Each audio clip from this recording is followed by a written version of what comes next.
So in this video, we are going to be discussing 5 fundamental truths about how to be remarkable and not just being loud, especially in marketing. Hi, my name is Michael Larry, and over the years, I've spent more than 10 years in marketing, making the cold calls, creating the offers, marketing the offers, selling unbelievable products and services. All right. And one thing I have come to observe is that marketing is about being remarkable, talking about your brand identity, talking about your product, talking about the perception, the market perception of who you are as an entity, of what your product could do as a product, of what your service could do, the perks that come with your services, the status. Does it, customers tend to ask themselves, does your services or your product, does it give them a status? Does it helps them to identify with a particular does it bring them affiliations? Yeah, that's the word I'm looking for. Is there an affiliation attached to using your product or service? Does it create a form of class, or does it have a form of class? These are some of the things that customers want to be certain of when buying a product or service. And I'm going to cite an instance. For instance, when you talk about iPhone, for instance, people who use iPhone, there is a particular way they feel about themselves, all right? And so I think that's just about it. There are some services in Nigeria that are just exclusive. No matter how much you have in your hand, you can't even access it. And I believe it's all over the world like that. You must come into a particular circle for you to be able to have access, all right? So marketing is almost always like that. It has to be remarkable, not just being loud and being everywhere. You may appeal to a particular average audience, but it's going to be killing at the end of the day, because the average audience have average rights, they have average class, they have average purchasing power. It's either you want to sell to the poor person at a very cheaper rate, and then you have a lot of them to sell to, or you want to sell to the rich person at a very expensive rate. They are not much, but you are going to be able to have your money. So in marketing, just build it remarkable, because you don't want to approach, or you don't want to appeal. Yeah, you don't want to appeal to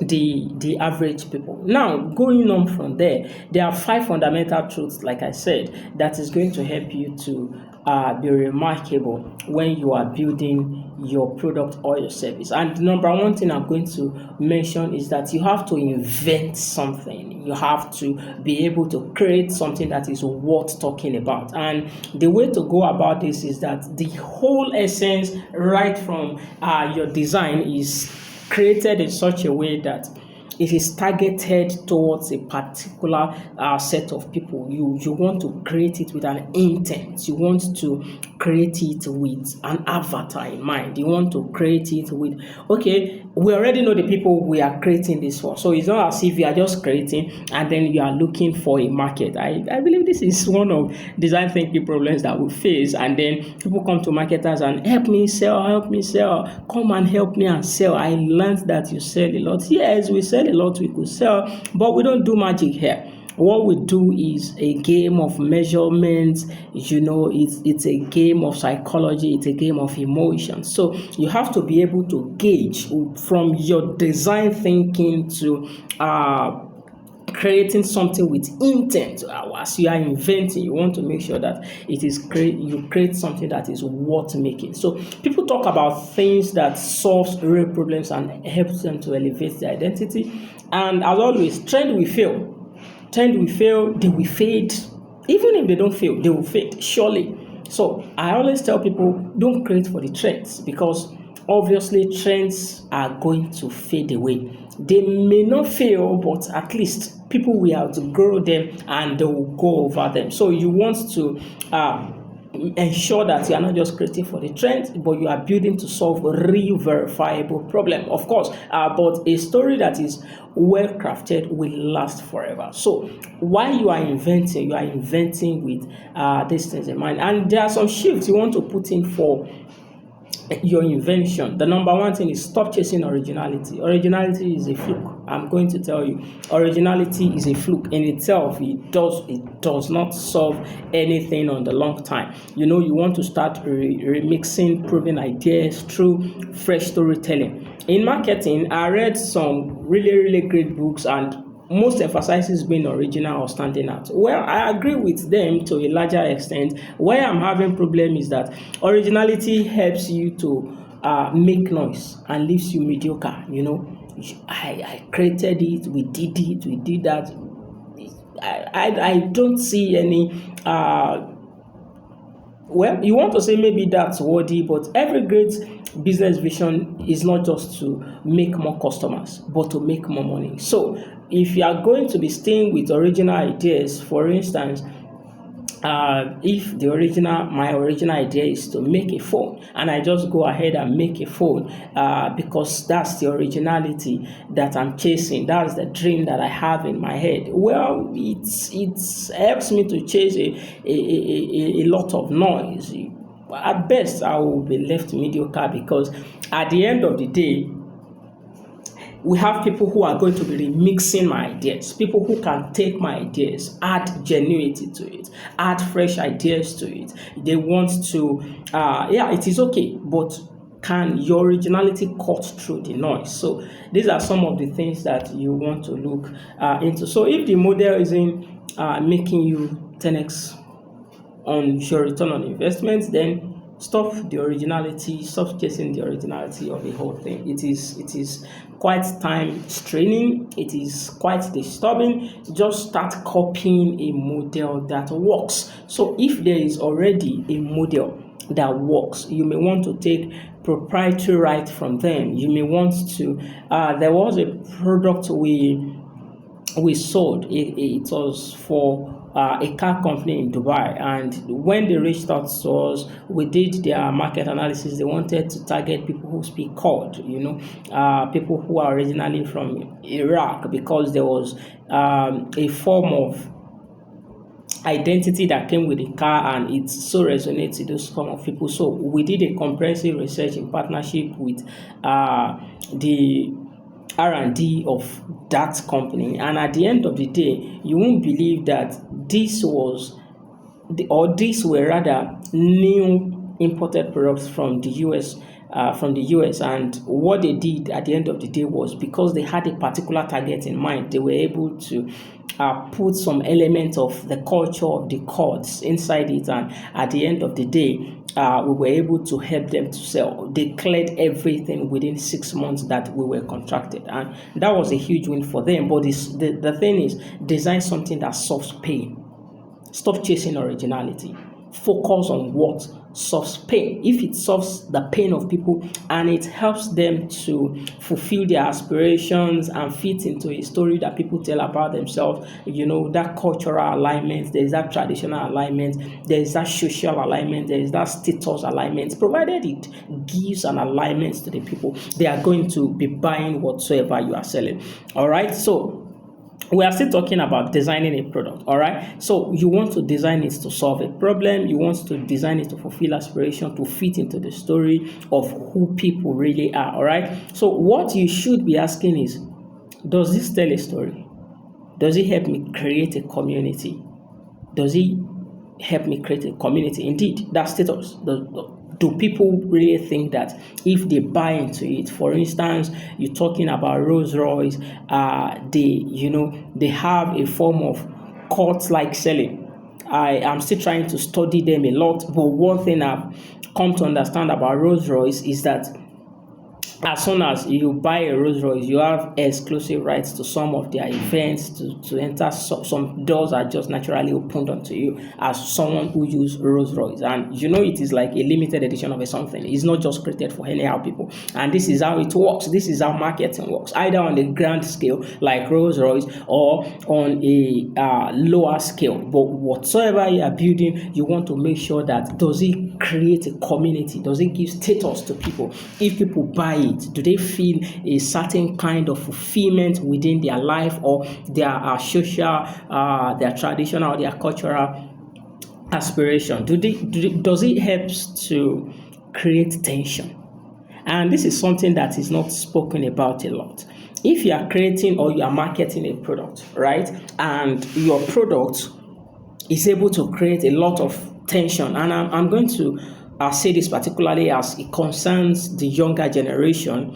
One of the reasons why iPhone has been able to remain relevant for years is that they've been able to create that kind of tension. Somebody have iPhone 10, they want to get iPhone 11. They have iPhone 11, they want to have iPhone 12. They have iPhone 14, they want to go for 15. They have 15, they want to go for 16. Now to 17 Pro Max, and it is just the cultural craze. It is just the way it was designed. It was designed to create that sense of community, that sense of status. You want to belong to what iPhone is, what they are doing. And if coming back and you see that everybody is now using 17 or 17 Pro Max and you don't have it, you feel left behind. All right, and that is why you want to come in to that community. So yeah, you want to create something, invent something that is worth making, that is worth talking about. And lastly on that,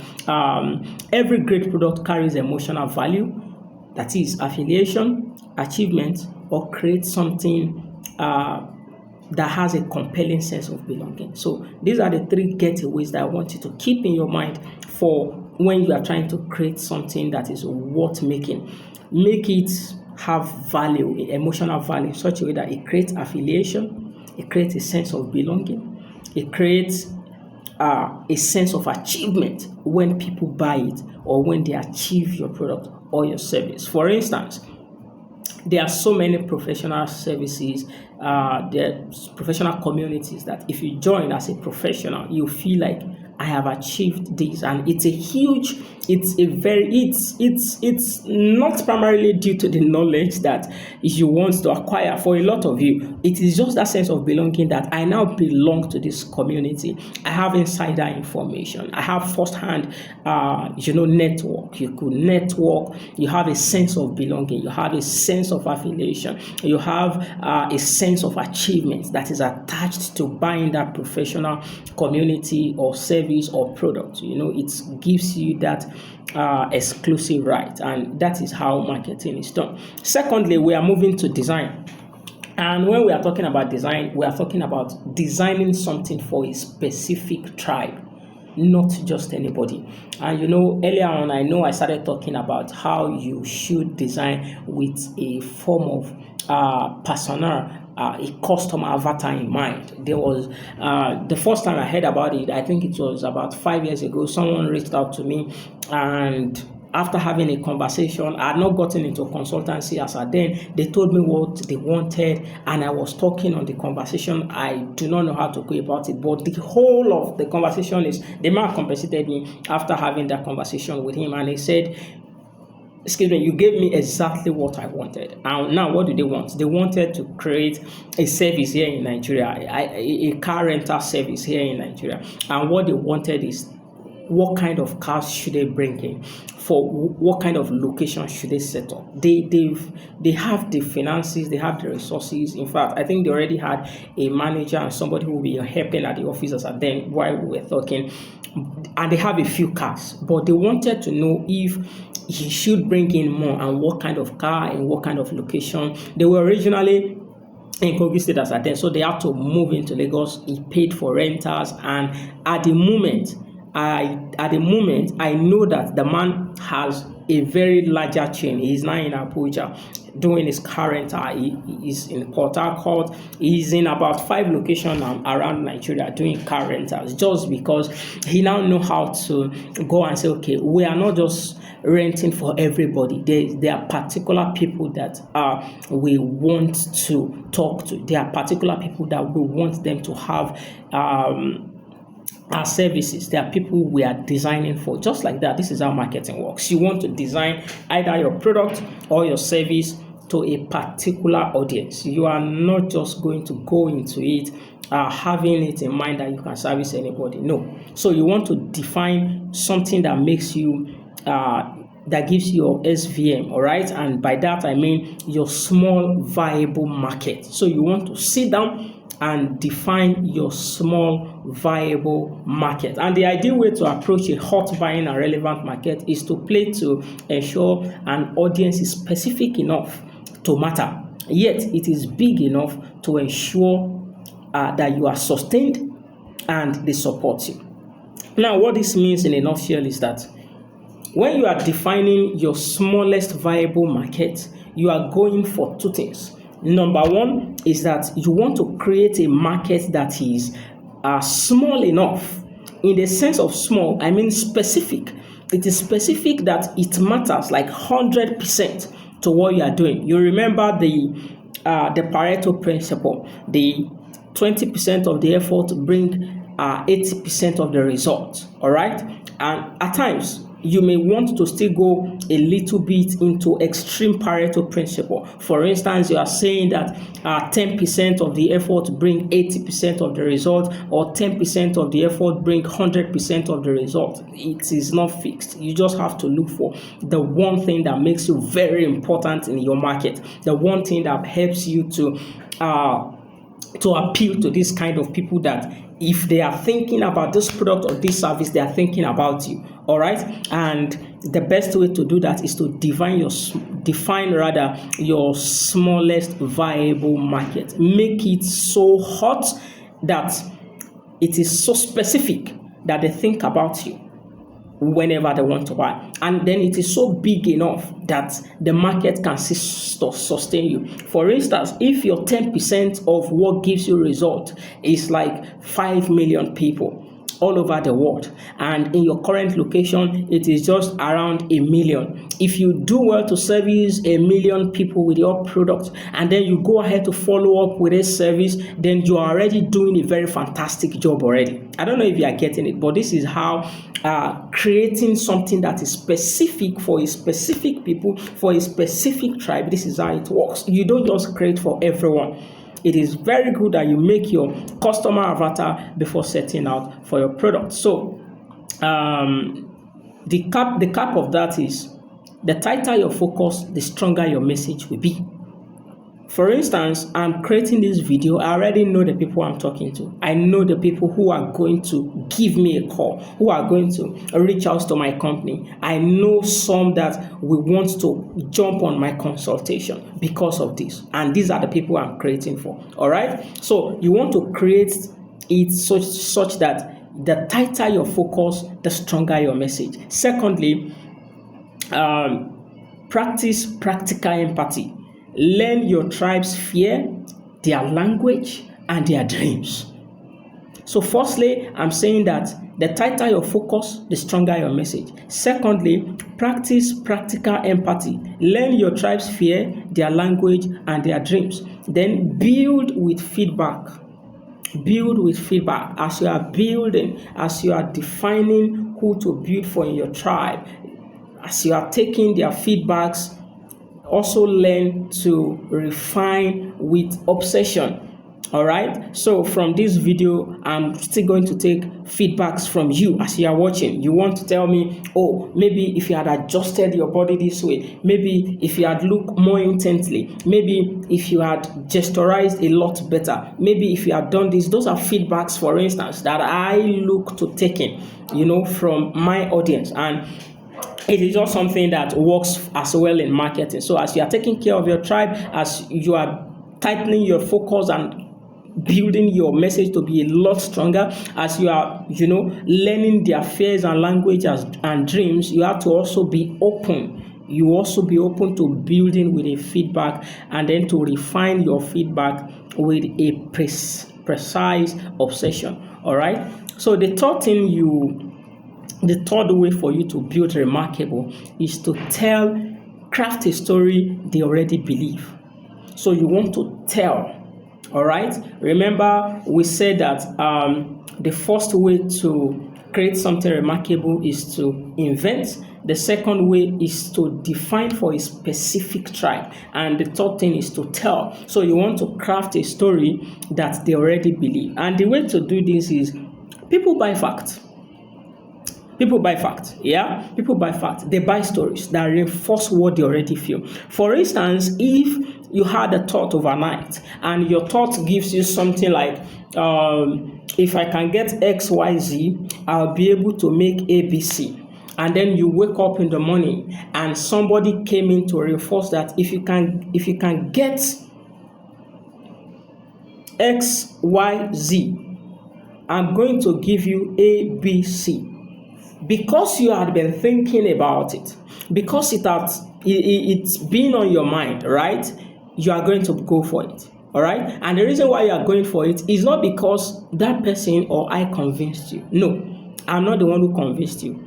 What convinced you is that you saw something that aligned with your belief, and that is why you bought into it. All right. So when you are telling a story, you want to craft a story that people already believe in. We don't buy facts. I'm telling you, what people buy everywhere all over the world, especially as it comes to buying and selling, is people buy stories that reinforce what they already believed in, or what they believe they know about themselves. A belief that they know about themselves. All right. So if somebody had a belief that they've been nothing about themselves, I feel like this my leg pain. I don't even know what it may cost me, but I feel that internally, and then boom, an advert popped up. Your bone is being affected if you linger this way, or if you walk that way, and with this medication, this is what you're doing, blah blah blah. You don't argue with such things, because it is no longer fact. It may look like somebody is giving you fact, but the truth is they are only telling a story that reinforces your belief. All right. So the shift here is tap into existing narratives. Don't aim to be authentic, aim to be consistent instead. All right. Storytelling builds faster than branding because stories shape behavior. It shapes the way people respond to you. So start selling belonging, not just benefit. All right. So start selling a sense of belonging, not just benefit. So you want to ask yourself, does my story align with how my audience sees themselves and the world around them? All right. So I have all of this in my book that I titled 10x Growth Framework. I will leave the link in this video, and then you can get it and see more about how to be remarkable in marketing. Number 4 thing is spread. You want to spread your story. You want to spread the story about your service. You want to spread the story about your product. You want to spread the story about your identity, about your brand. That is how to be remarkable, not just being loud. And the way to do that is let your customers do the talking. That is how you spread. For instance, the word of mouth is the strongest growth engine on earth. Blogs, news, and socials can tell your story without you lifting a finger to do it. All right. And if you are literally leveraging UGCs, that's user generated content, just through spreading the word of mouth that people are telling the story. We already discussed about giving affiliations, giving status and class with your product. They start selling it when they belong to your community. They also want other people who they think is in their affiliation, who is in their classes, or people who they think they have the same status to come into your community. So that is how you spread. So with the way you are creating your story, you allow people to spread, to do the talking for you. So what this does is that it creates marketing that people are compelled to share. Because sharing it increases their status or solves another friend's problem. For instance, what I'm trying to say with this is that at the end of the day, if I have an iPhone and a friend of mine doesn't know that and I use iPhone 17 Pro, sorry, I'm using lots of iPhone analogy. All right. And people don't know that I have an iPhone. The first thing I'm going to do is I either show it, I bring it out and show it to show my class, to show my status, to show who I am, that I am now in the iPhone 17 Pro Max class, because obviously it gives a sense of class. All right. So I want to show that I now belong there. Or somebody is asking for a phone recommendation. What do you think I'm going to mention? iPhone 17, of course, because I use it. Because you need to know my class. Because I want to solve a friend's problem by that. I know you need a very good camera. yeah, you can come into using iPhone 17 Pro Max or the Gemini Pixel Pro, all right? The Google Pixel Pro, permit me. So these are some of the things that allows your customer to do the spreading for you. You want to design the conditions for virality through status, tension, and connection, like we mentioned. You want to focus on cultural resonance, all right? Understand the symbols and language of your market. You want to empower your customers to be your marketers. And here you want to ask yourself, am I giving people a reason and a story to share? So it's very important. And lastly, number 5 of how to be remarkable, you want to show up relentlessly, consistently, and generously. I've given people so much information that they come back and say, okay, now I want to buy your product. Just buy. Okay, maybe somebody posted in a group where I belong, and as a marketing consultant, I just go there and share generously. Like, I intentionally share. I don't gatekeep information. And the reason for doing that is not because I'm not going to make my money or I don't want to make money. It is because curiosity kicks in. Who is this that is sharing so much? Why do they share so much? How, it shows your level of what you know, the level of how competent you are, the level of the exposure and the expertise that you command in your industry. These things cannot be faked, all right? So learn to show up generously, relentlessly, and consistently, all right? So the essence of it is that growth is never a straight line, all right? So it is persistence through the deep. So growth is never a straight line. As you go relentlessly, you make your mistakes, you learn along the way. As you share generously, you share consistently, you are trying to pick up, all right? So the key shift here is to show up daily, even when it is boring. All right, it's going to be boring, but you still have to show up. So I said excellence compounds through repetition. The more you do it, the better you get at it. And repetition is boring, but let's not take anything away from you. If you are going to get into marketing growth, you have to focus on doing the boring things. Repetition brings excellence, all right? So consistency builds confidence, and confidence builds momentum. So you must learn to show up. The more you show up with your product, the more you show up with your service, the more you are able to, gather the belief, you gather the integrity, you gather the trust factor, which is also a form of currency. People begin to trust you. You have the integrity. People begin to trust you. They cannot refer you. They now want to buy from you. Leadership isn't about shouting louder. So marketing is not about shouting. If you are going to go into market dominance, you don't have to shout. You don't have to be the loudest. You just have to be the most remarkable. And the way to be remarkable are these 5 ways that I've shared with you. All right. So you want to ask yourself, am I showing up long enough to earn the attention and the trust of my market? I want to also hear from you. Go into the comments, drop your comment. If you have a question, drop your question, and I'll be attending to every single one of your inquiries. All right? Nice talking to you. I hope you've learned 1 or 2 things. As always, cheers.